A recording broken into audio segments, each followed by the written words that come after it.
Good morning, good afternoon, good evening. Good morning for those who are in the room today in San Sebastian.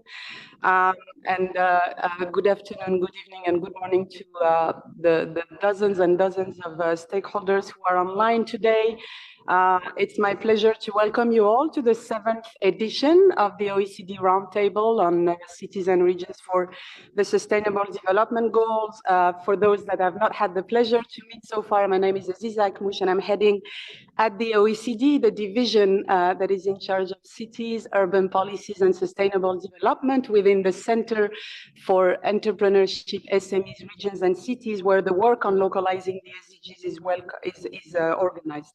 It's really a pleasure to be here, and I would like first to extend my thanks to Local 2030 Coalition and to the Basque country and the city of Sebastian for hosting us. And it's a pleasure to hold this 7th edition of the Roundtable at a moment where we're at the midpoint vis-a-vis the 2030 agenda, and where a lot is happening to take stock of efforts to go more granular, to engage local and regional governments in recent years, but also to shape the way forward and bolder action that is needed to address all these transitions. We'll have 4 main objectives today. In the continuity of what we've been doing so far in terms of sharing best practices, in terms of updating each other on what we are doing respectively in this localization agenda, and in terms of raising the profile of local and regional action for the SDGs. The first objective is to push a certain innovation, or let's say to push some thematic areas that we have seen gained a lot of traction recently in the SDGs landscape, one of them being the role of artificial intelligence and the other one being financing. And those are both timely and relevant topics, and there's a huge momentum for policy debates around this. There will be a second goal that is going more local and trying to see what local and regional governments are doing with their peers in other countries, this sort of outward function in localizing the SDGs through decentralized development cooperation initiatives in particular, and very grateful to have some of the key stakeholders in this landscape with us. And then a third objective will be more of a strategic discussion on what's next and how we take this roundtable to the next level, including for the high-level political forum that will happen in July. And of course, throughout the day, we'll have the opportunity to hear from our hosts in Spain, in the Basque Country, in San Sebastian, and that's the fourth objective, and the very interesting and inspiring initiative they have in this localization landscape. We have, for those of you who are online, interpretation to Spanish. You know the rules by now with Zoom and how to have access to that interpretation. You can also, for those of you who are online, use the chat function to ask your questions, and we'll make sure you have an opportunity to contribute even remotely. We have over 250 participants attending, whether on-site or online, and we try to make this as inclusive as we can. Let me now turn to the opening session, and it's really my pleasure to hand over the floor now to Cecilia Robles, who's the Director General in charge of the United Nations, international organizations, and human rights within the Ministry of Foreign Affairs, the European Union and Cooperation of Spain. Mrs. Robles, you have the floor. Muchas gracias. Thank you very much, Aziza. Thank you, Aziza. Dear Mayor and General Secretary of the Basque Government, Deputy Director Ahmed, Aziza, Ahmoud, representatives of governments and civil society, thank you for hosting and organizing this roundtable, and thanks to all the participants. We've gone beyond the equator of the 2030 agenda, and as we know, we are not fulfilling our commitment. So in the second half, we need to increase our efforts to comply with our promises without leaving anyone behind. And to do so, we need to detect, identify, and enhance the strategies to be able to work and move forward. And one of the important issues is the localization of SDGs. That is very important. At least 105 of the 169 goals will not be able to be reached without a coordination that is adequate with local and regional governments. Therefore, it's not surprising that localization of SDGs becomes more and more significant in the last years and is at the core of an international discussion to be able to foster the 2030 agenda. And in fact, last year in the summit, localization was a high impact initiative identified to be able to accelerate in achieving these goals. For Spain, SDGs is a priority internally and internationally. Spain has fostered different government structures for the multi-stakeholder coordination because of our political nature that is hardly decentralized. Local and regional governments are key stakeholders that have a key role for the development of the 2030 agenda. Because they are close to the citizenship and they are the ones fostering these strategies. That's why Spain defends in this multi-stakeholder forums that localization is understood as a strategy and change lever, and we will continue doing so in the high-level forum in Kosovo as well as in the summit for the future that we will have next year and in the fourth conference for financing the future that Spain will be hosting in the year 2025. Different institutions will also work so that localization is at the core of the discussion. In the UN, we use different paths. We are the main contributor in the last 5 years with 100 million euros to do so. And we worked in this fund and also working on localization. Our commitment will be more significant in the future, and we want to reach up to 120 million euros in the next 3 years. The EU, and specifically during the Spanish presidency, we worked on the conclusions for localization.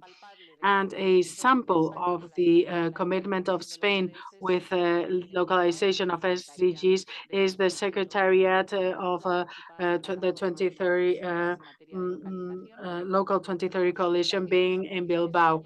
It being located in Spain is an example of cooperation and coordination at different levels with the different administration levels in Spain with two ministries involved, foreign affairs and social affairs, with the Basque government, the town council of Bilbao, but also multi-stakeholders with the Kutxabank or BBK Foundation. So we are working on how this SDG strategy can bring us to being successful. In the OECD, we work under the mandate after the meeting in November last year, working on practical approaches, measurements, and monitoring of practices on localization. This is a fundamental exercise because it allows all members to work together and continue progressing in the conceptualization of localization and in the learning of best practices. So I conclude once again by thanking you for organizing this meeting. I hope we have fruitful discussions throughout the day on issues as relevant and important as the ones that Asisha mentioned in her presentation. Thank you. Muchísimas gracias, directora adjunta. Thank you. And thank you for Spain's commitment since we started to work on this territorial approach. I would now like to give the floor to Jonan Fernandez, Secretary General for Social Transition and Agenda 2030 in the Basque Country. Jonan?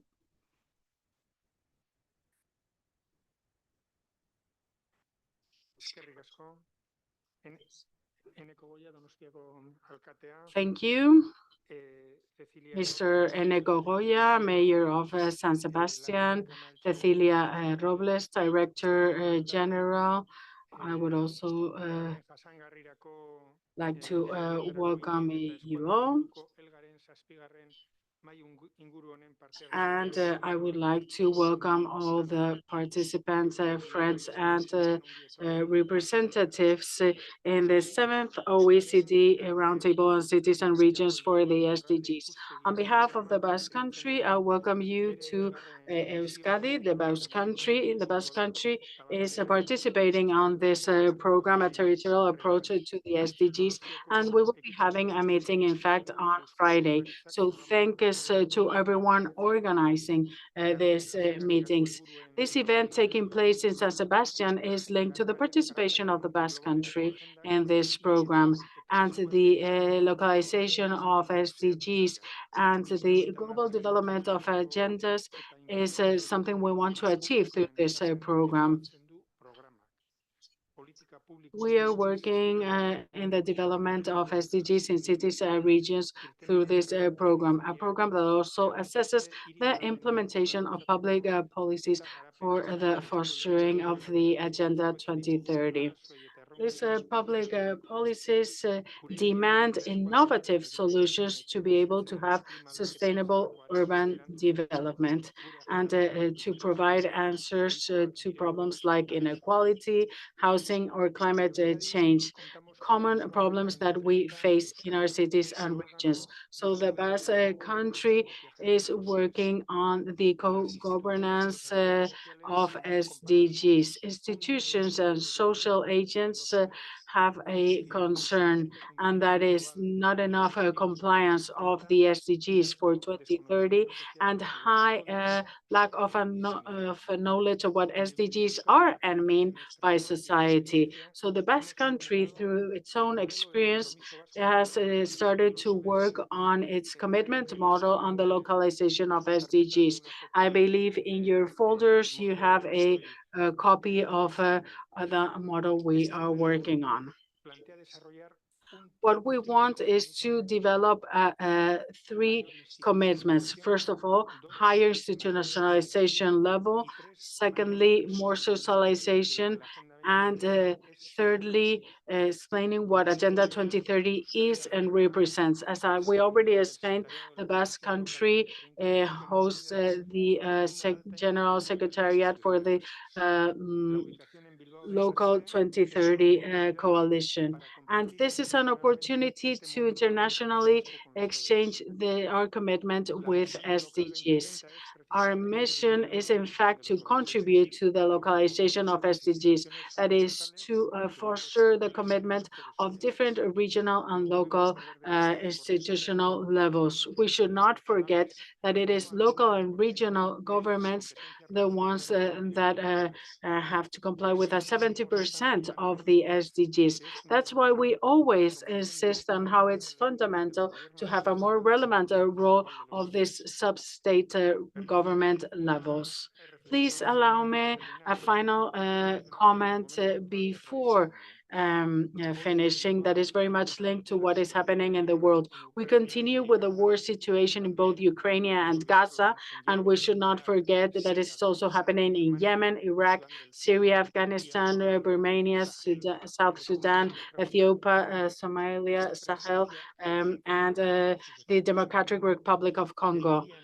This should allow us to internationally reflect on SDG 16, peace.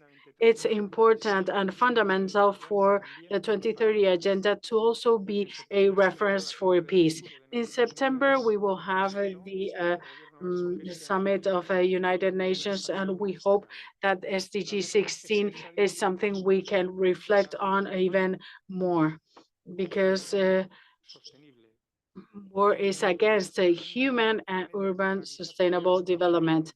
Agenda 2030 is the biggest collaboration world effort that has ever been made before to face the big challenges that humankind faces. But To make sure that we have the best results for 2030 means that we have to be more committed through more projects. We have to be more specific and less abstract. I hope that this meeting and any other meetings in which you participate regarding the 2030 agenda works on specific issues and deals with specific issues. So as I mentioned before, we hope that we can address specific issues that have to do with the 2030 agenda. Because 2030 is now, and we need to show this commitment here and now. Thank you. Thank you, Yonan Fernandez. I really like your methodology of working on specifics, because when we work at a territorial level, we want to be specific, and we also feel very proud in the OECD to be participating in this dialogue with the Basque Country, and the work that we're working on together to align our ideas and have a consensus on the action plan. It's now a pleasure for me to give the floor to the Mayor of San Sebastian, Eneco Goya Lasso. Thank you. You now have the floor. Good morning, everyone. And for those who are not in San Sebastian, also, Arratsaldeon, good afternoon, and Gabon, good evening. As Mayor of Donostia San Sebastian, I welcome you to this conference organized by the Organization for Economic Cooperation and Development, aimed at analyzing and reflecting on the local and regional application of the Sustainable Development Goals.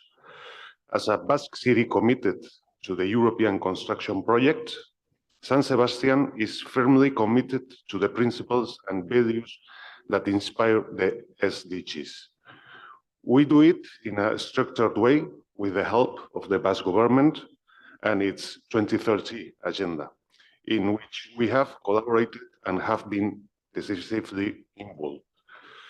These global principles and values necessarily have a local application, since it is the local communities and ultimately the citizens of any part of the planet who have to see the theoretical principles reflected in projects. In the case of cities, the challenges we face are very diverse depending on where we are. San Sebastian, as a European city, is part of the regions where economic and social development is important. But we face three challenges that are priorities and that are part of the 2030 agenda. First of all, the demographic challenge. We are an increasingly aging society that must think and plan for its future, both in terms of care for elderly and in the replacement rate of active sectors. Secondly, climate change, which has an increasing influence on people's health. Finally, immigration. San Sebastian is part of the corridor between Africa and Northern Europe, and the management of migratory flows must be approached with a global and human vision. All of this with global trends such as digitalisation or the development of artificial intelligence or the geopolitical tensions of the moment should lead us to reflect and exchange experiences that help us all. I trust that this day will be a good day and a good opportunity for this. Thank you. Welcome to Donostia, and for those who are connected online, welcome the next time to Donostia.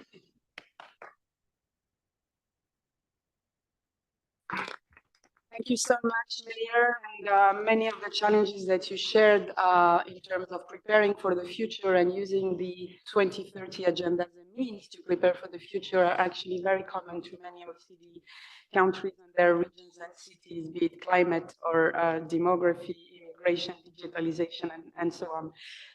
My pleasure now to turn to our Deputy Director, Nadim Ahmad, Deputy Director of the OECD Center for Entrepreneurship, SMEs, Regions and Cities, to give from Paris some opening remarks. Nadim, you have the floor. I understand there's a little transition until we see you on the screen. We see you on the screen, so that's perfect. Go ahead.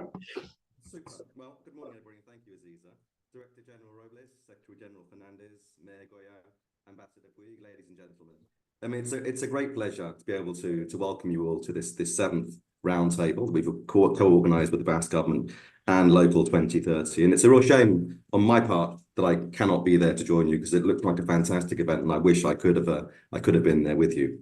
Now, you've heard from many others already about just how important Spain has been in driving the SDG agenda. It's been a champion on this front for many years and set up its first SDG action plan back in 2018. And indeed, the Basque Country is one of the first regions in the world to develop a comprehensive strategy to localise the SDGs. And it's that leadership that's resulted in the Basque Country's hosting of Local 2030. And as you've heard from many others already, that leadership is needed more today than ever.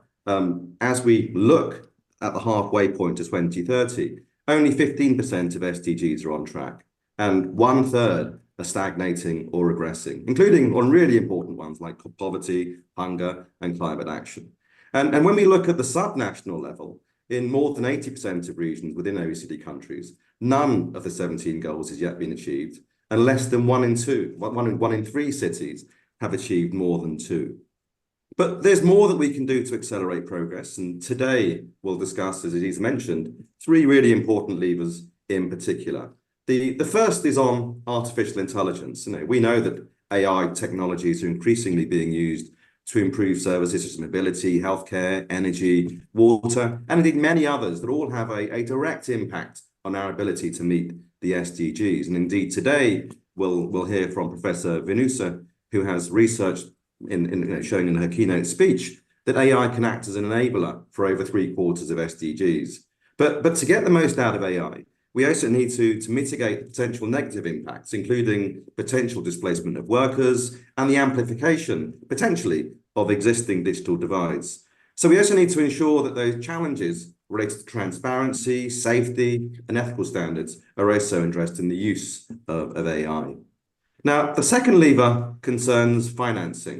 We know that subnational governments are going to have to play an instrumental role in driving and delivering on the SDGs. And we heard, of course, earlier that 105 of the 169 targets require fundamentally that local subnational government input. And that reflects the fact that, of course, that 2/3 of subnational governments, subnational governments are responsible for 2/3 of climate significant public expenditure, and indeed 2/3 of public investment more generally. But we also know that 2/3 of subnational governments are struggling to secure the resources that they need to make an impact on the SDGs. And that's got worse, of course, with the fiscal tightening and higher interest rates that we've seen in recent years. Indeed, our analysis shows that those additional interest payments that we've seen are equivalent to around 10% of subnational government revenues within the OECD. But as we show in the report that we produced last year for the G20, and I certainly encourage you to have a look at that report, it's called Financing the Cities of Tomorrow, there are many options available to create the fiscal space for subnational governments, in particular, for example, through land value capture. But we'll hear more on other innovative approaches that we can have to address that financing gap. In today's session, we'll hear more from Professor Eugenie Birch, who draws on insights, of course, from the Global Commission for Urban SDG Finance. And we're happy, of course, to be part of that initiative. The third lever is on decentralised development cooperation and city-to-city partnerships, which is becoming an increasingly important tool to deliver the SDGs. Indeed, between 2015 and 2021, the total volume of DDC activities measured through ODA increased by 28%, from around $2 billion to more than $2.8 billion. But this doesn't include the significant in-kind or non-market value created through peer-to-peer learning to support the SDG progress in areas such as local governance, water and waste management, economic development, health and climate action. So we'll hear more about this today, and of course about the huge potential of the EU Global Gateway, launched in 2021 to mobilise around 300 billion euros of investments that may help drive that agenda.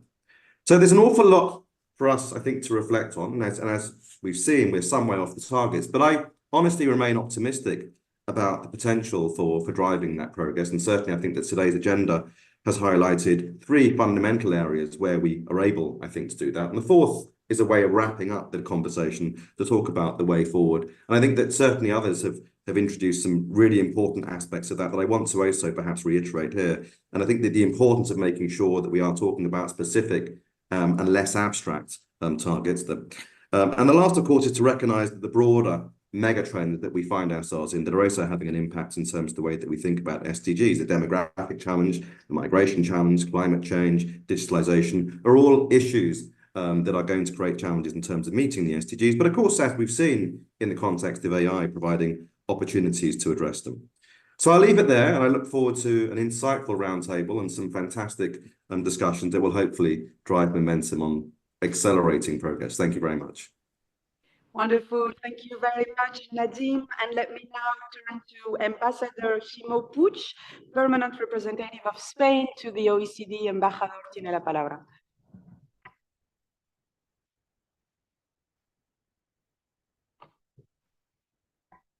Can we check that you are unmuted? We're not hearing you in the room. A ver. Ah, no lo oímos.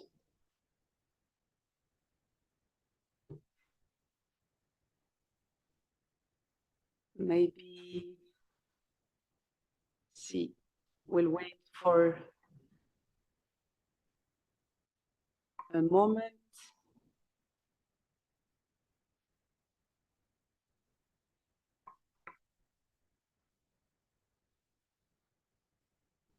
Let's check if it's a mute. Hybrid new normal. We're all good. Ahí está. Muy bien, perfecto. Gracias, embajador. Good morning, Mayor, Director General, Secretary General, dear friends, dear colleagues. Thanks so much for inviting me to participate in this session this morning. Unfortunately, I wasn't able to attend in person to be in the beautiful city of San Sebastian. Thanks so much. This is an extremely interesting forum at a very critical moment in time for cities and territories. We are immersed in a transition, or rather several transitions, the environmental transition towards the attainment of SDGs, among other transitions. How is it that we can provide local responses to global challenges?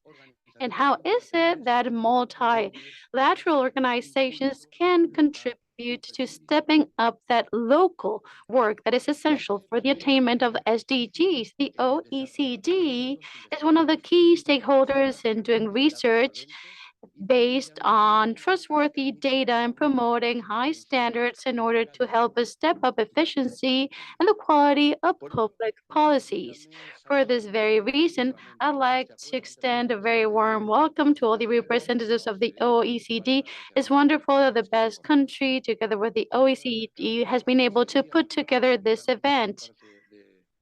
One of the speakers earlier, Madam Robles, in her introductory words, has reflected on the progress made in the midpoint of the 2030 agenda. Well, the SDGs, as we all know, unfortunately aren't progressing as they should, and we won't be able to meet them without a more united front on behalf of all the public bodies and also the private stakeholders that need to double their efforts. And I'd like to highlight the role of local bodies, the regional and local administrations, and also CSOs or civil society organizations. It's very important that they all play a role. SDGs, as we all know, should be a sort of global constitution, in my opinion, and these need to be understood as a key strategy together with the COP agreements to fight climate change. AI and digitalization are one of the key topics of today's session. And in my opinion, artificial intelligence and digitalization need to have a human rights-based approach and need to help us overcome inequalities and, of course, need to contribute to sustainability. We know that AI will help us manage more efficiently some key aspects like energy consumption, traffic, waste management, water supply, the democratic participation as well. But in my brief introductory remarks, I'd like to convey three key messages. First, of course, we need to join forces.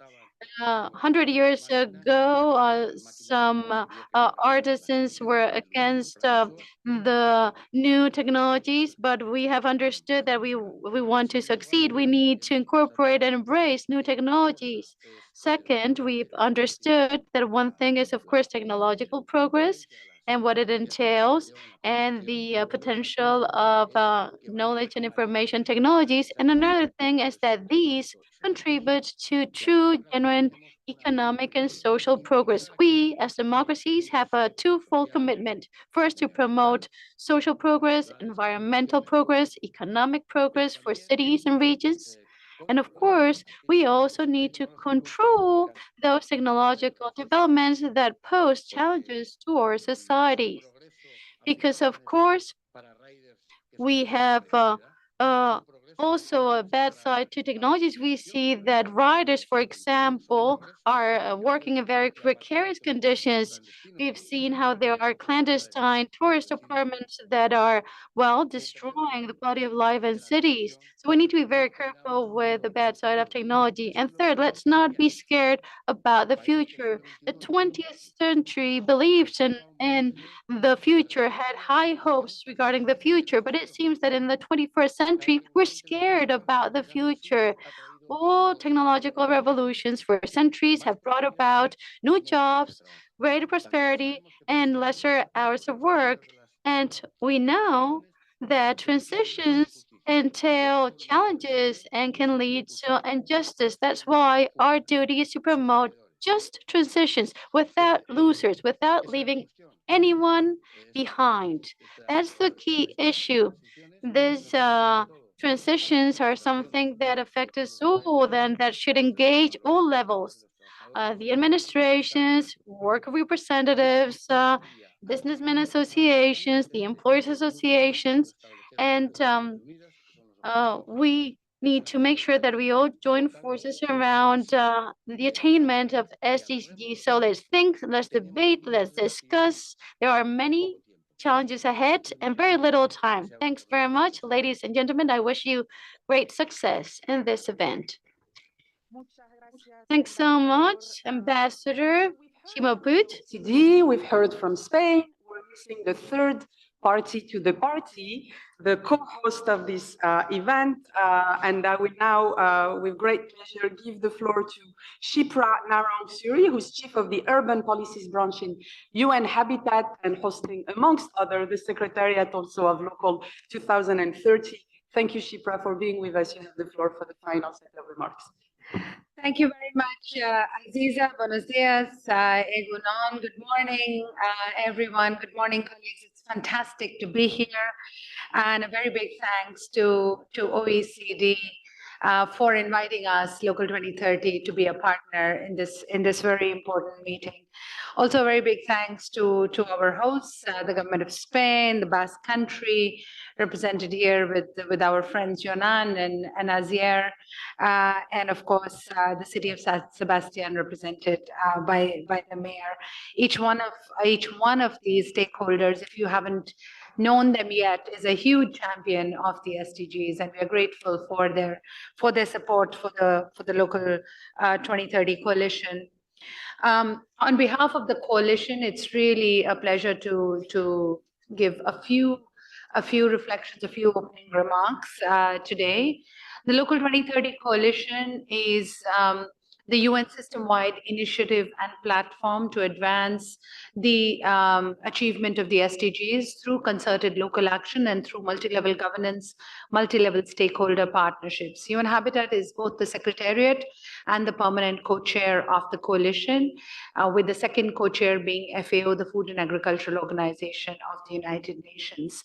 This co-chairmanship rotates every 2 years so that more and more UN entities embrace the idea, the processes, and the approaches and the tools to localize their own work in the pursuit of the SDGs.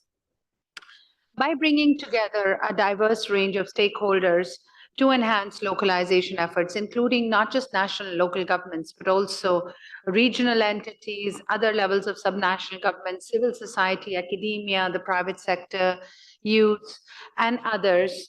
The coalition aims to boost the transitions needed to achieve the SDGs across various sectors. As you know, 6 transitions were identified last year at the SDG Summit: energy, food systems, education, social protection, and jobs, nature and climate, and digitalization. Some of these we will discuss today. Localization is seen as a key enabler to advance all of these transitions. None of the SDGs will be achieved without a concerted effort to bring together local actors and a concerted effort on part of those local actors. Nor will these transitions be achieved, nor will they be just, as the ambassador was just saying in his remarks.